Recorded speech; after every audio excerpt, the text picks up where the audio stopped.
안녕하세요. 오늘은 많은 분들이 꼭 들어야 할 중요한 이야기를 들려드리려고 합니다. 잠깐 상상해 보시겠습니까? 지금으로부터 8년이 지나 우리가 75세가 되는 그해 과연 어떤 세상이 기다리고 있을까요?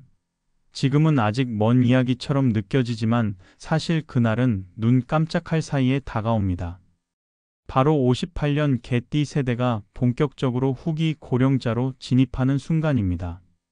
저는 오늘 세 가지 이야기를 들려드리려 합니다. 모두 실제로 일어나고 있는 현실이고 우리에게 곧 닥칠 수 있는 이야기입니다. 누군가의 일이 아니라 곧 나의 일이 될 수도 있는 이야기 말입니다. 첫 번째 이야기는 은퇴 후 평범한 일상을 살아가던 한 가장의 이야기입니다. 그는 젊을 때 부지런히 일해 아파트 한 채를 마련했고 은행에 조금의 저축도 있었습니다. 은퇴 후에는 소일거리로 텃밭을 가꾸며 아내와 소박한 삶을 살고 있었습니다. 그런데 70을 넘기면서 당뇨와 고혈압이 동시에 찾아왔고 어느 날 갑자기 뇌졸중으로 쓰러지게 되었습니다. 가족들은 급히 병원으로 달려갔고 다행히 목숨은 건졌지만 문제는 그 다음이었습니다. 혼자서는 거동이 어려워 간병인을 써야 했습니다. 하루하루 들어가는 비용이 눈덩이처럼 불어났습니다. 매달 300에서 400만 원이 나가니 몇 해 되지 않아 은행 예금은 바닥이 났습니다. 집을 담보로 연금을 받는 방법도 생각했지만 그마저도 생활비와 간병비를 모두 감당하기에는 턱없이 부족했습니다. 결국 가족들은 경제적 압박에 시달리며 간병을 누가 맡을지 매일같이 다투게 되었습니다. 이 이야기는 특별한 사람의 일이 아니라 바로 옆집에서 흔히 일어날 수 있는 현실입니다. 두 번째 이야기는 자녀 뒷바라지를 위해 평생을 고생한 어머니의 사례입니다. 이분은 50대 후반까지도 남편과 함께 작은 가게를 운영하며 두 아이를 대학까지 보냈습니다.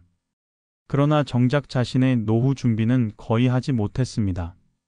자식들이 커서 안정적으로 살면 언젠가 나도 편히 쉴 수 있겠지 하고 기대했지만 현실은 달랐습니다. 아들이 직장에서 구조조정을 당했고 딸은 맞벌이의 아이들까지 키우느라 경제적 여유가 없었습니다.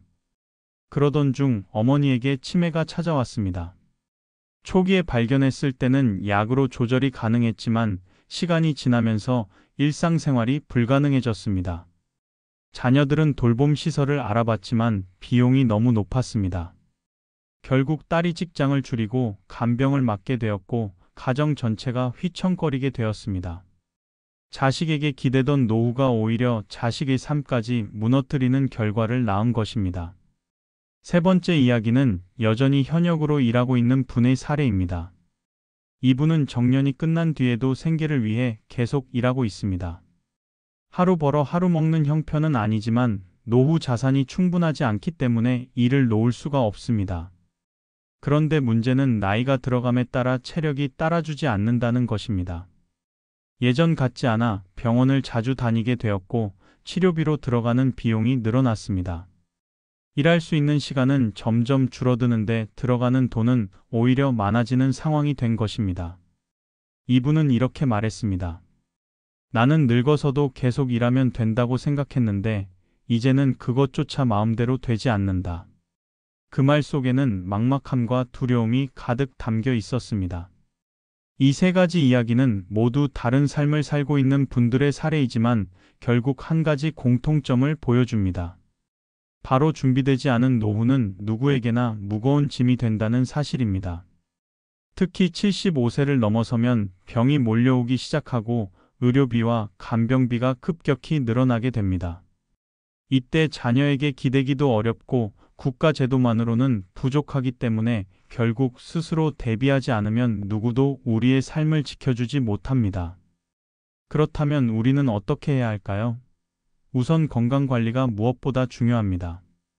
술과 담배를 줄이고 규칙적인 운동을 생활화하는 것만으로도 돌봄을 받는 시기를 상당히 늦출 수 있습니다. 단순히 병을 막는 것이 아니라 간병을 시작하는 나이를 늦춘다는 점에서 그 효과는 상상 이상입니다.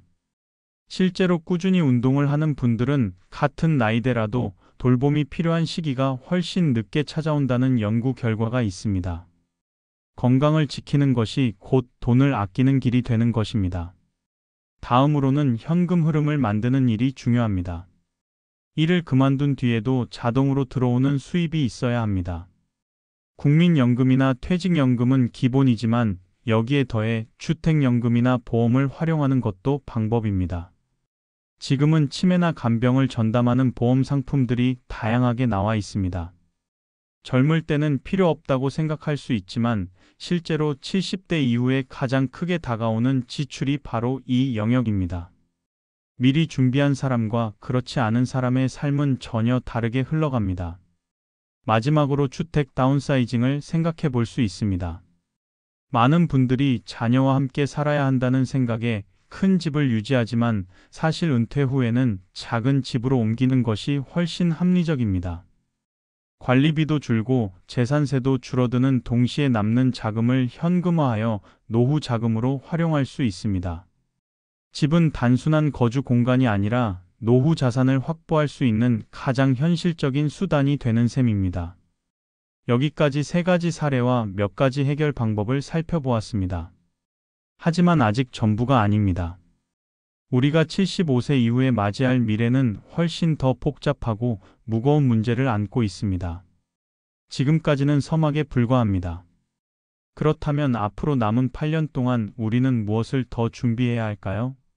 그리고 어떤 길을 선택해야 후회 없는 노후를 맞이할 수 있을까요? 58년 개띠 세대가 이제 곧 75세를 맞이하는 시간이 다가옵니다.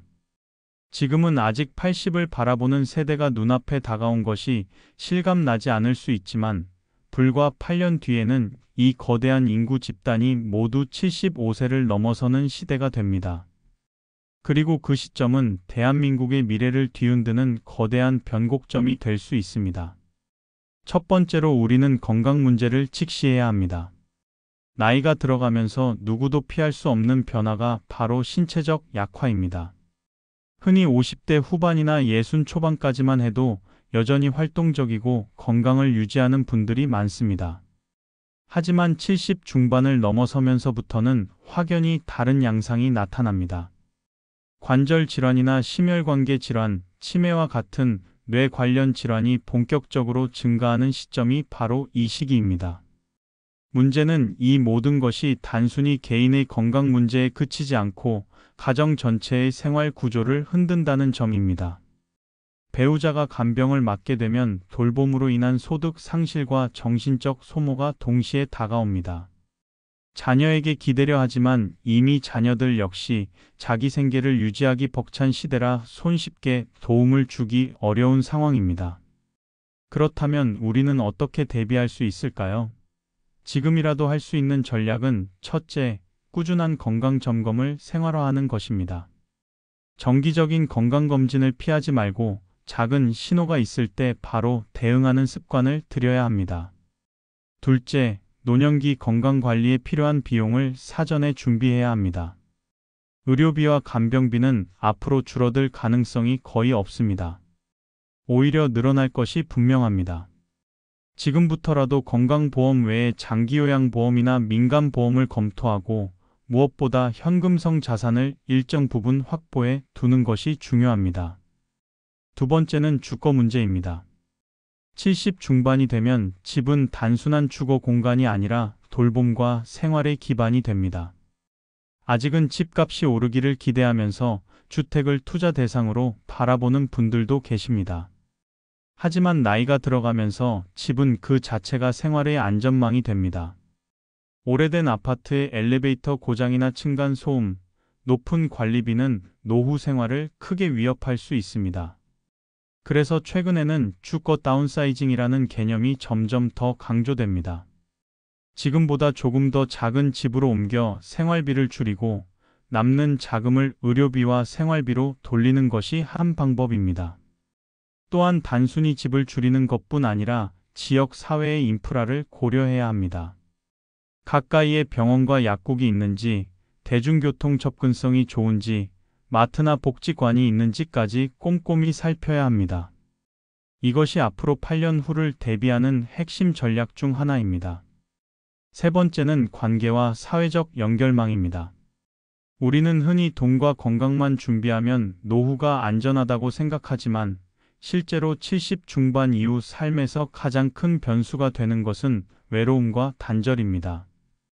은퇴와 함께 사회적 관계가 줄어들고 건강 문제로 활동 반경이 좁아지면서 점점 혼자 보내는 시간이 늘어납니다. 특히 배우자를 먼저 떠나보내거나 자녀가 멀리 사는 경우에는 고립감이 극심해질 수 있습니다. 이 시기를 지나며 우울증이나 무력감이 갑자기 심해지는 것도 바로 이 때문입니다. 해결책은 지금부터 사회적 네트워크를 꾸준히 만들어 두는 것입니다. 가까운 지인들과의 모임을 유지하고 지역 사회의 동호회나 봉사활동에 참여하며 작은 취미 활동을 함께 할 수 있는 사람들을 찾는 것이 필요합니다. 이런 관계망은 단순히 즐거움을 주는 것을 넘어 위기 상황에서 실질적인 도움을 주는 안전망 역할을 합니다. 여기서 중요한 점은 지금 당장 시작해야 한다는 것입니다. 58년 개띠 세대는 한국 사회에서 가장 많은 인구 집단 중 하나이고 동시에 한국 경제 성장기의 주역으로 살아온 세대입니다. 그만큼 책임도 많았고 열심히 살아왔습니다. 하지만 이제는 스스로를 지키고 미래의 변화를 주도적으로 준비해야 하는 시기입니다. 건강, 주거, 관계망이라는 세 축을 어떻게 준비하느냐에 따라 8년 후의 삶이 완전히 달라집니다. 구체적인 전략을 조금 더 살펴보겠습니다. 먼저 재정적 준비에 있어서는 단순히 자산을 많이 모아두는 것보다 현금 흐름을 안정적으로 유지하는 것이 더 중요합니다. 노후에 들어가는 비용 중 가장 큰 부분은 의료비와 간병비입니다. 집을 그대로 유지하기보다 일정 부분 자산을 유동화시켜 현금으로 돌려놓으면 돌발 상황에 대응할 수 있습니다. 예를 들어 집을 전세나 월세로 전환해 안정적인 현금 흐름을 만드는 방법도 있습니다. 또 하나는 생활비를 줄이는 구조를 만드는 것입니다. 소비 패턴을 바꿔 불필요한 지출을 줄이고 꼭 필요한 곳에 집중하는 방식으로 생활을 단순화하는 것이 좋습니다. 또한 건강관리에서는 단순히 운동이나 식단만 강조할 것이 아니라 정서적 건강까지 고려해야 합니다. 노년의 건강은 몸과 마음이 함께 균형을 이루어야 유지됩니다. 규칙적인 운동, 균형 잡힌 식사, 정기검진 외에도 대화와 소통, 웃음과 취미 활동이 정신 건강을 지켜줍니다. 마지막으로 사회적 연결망에 대한 전략을 다시 강조하겠습니다. 나이가 들어가면서 혼자만의 시간이 많아지는 것은 자연스러운 일입니다. 하지만 그 고립감을 최소화하기 위해서는 지금부터 의도적으로 사람을 만나고 새로운 관계를 만들려는 노력이 필요합니다. 이는 단순한 여가 활동이 아니라 생존 전략이라고 할 수 있습니다. 앞으로 대한민국은 초고령 사회로 빠르게 들어갑니다. 58년 개띠 세대가 75세를 맞이하는 순간 우리 사회 전체가 새로운 현실과 마주하게 됩니다. 하지만 두려워할 필요는 없습니다. 지금부터 준비하면 그리고 자신과 가족을 위한 전략을 세운다면 그 시기는 위기가 아니라 새로운 기회가 될 수도 있습니다. 여러분은 지금 어떤 준비를 하고 계신가요? 아직도 충분한 시간이 있습니다. 지금 시작하는 작은 습관 하나가 8년 후에 여러분을 지켜줄 것입니다. 오늘 영상이 도움이 되셨다면 구독과 좋아요 부탁드립니다. 여러분은 앞으로 8년 후 자신의 노후를 위해 어떤 준비를 하고 싶으신가요? 댓글로 여러분의 생각과 경험을 나눠주시면 많은 분들에게 큰 힘이 될 것입니다.